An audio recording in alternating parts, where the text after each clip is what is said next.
When we talk about Web3, the metaverse, and how the blockchain will be used in all its forms, we had a former minister who came up earlier and said, well, there's good and bad. Well, to this entire scenario, like everything in life, there are different realms to the crypto and blockchain conversation.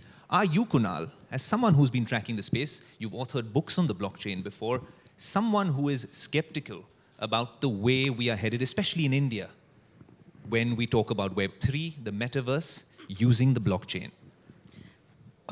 So I'm personally cautiously optimistic on the space. Blockchain and cryptos certainly offer a new way of looking at the world. In the last 10, 12 years, we've come up with a parallel financial system. We've come up with in form of cryptos.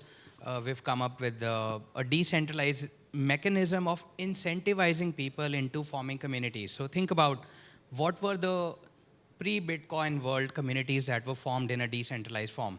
Probably Wikipedia. Nobody owns Wikipedia. Everyone, you can all contribute, curate content, consume content, right?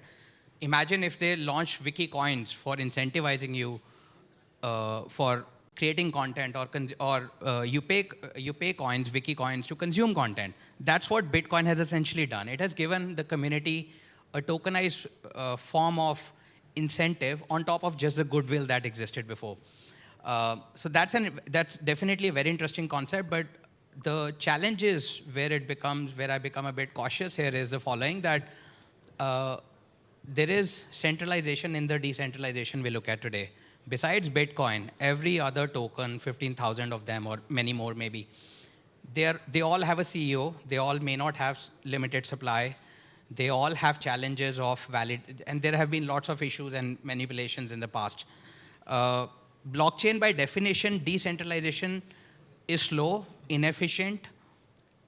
Imagine organizing this event and asking every single one, every single time for every single decision, versus you making a call in a second, or whoever heads this taking a call. So decentralization, by definition, slows down things. It works when the workflows and decision-making is not centralized. If we try to bring a decentralized technology into a centralized world, it does not work. The moment you have a CEO of a company, whether it's NFT, whether it's Web3, whether it's metaverse, by definition, you have centralization. It's like North Korea tomorrow saying, we're going to go democratic from tomorrow, and the leader saying, I'll be the only one voting. How democratic does it get? You know, it's not really decentralized. So decentralization, we have to understand, is it really coming in? One, is it equal opportunity for the whole community to participate? Or are the odds stacked up against, in favor of some, as in the capitalistic world today, where let's say Bitcoin, 80, 90% of them are held in 10 wallets.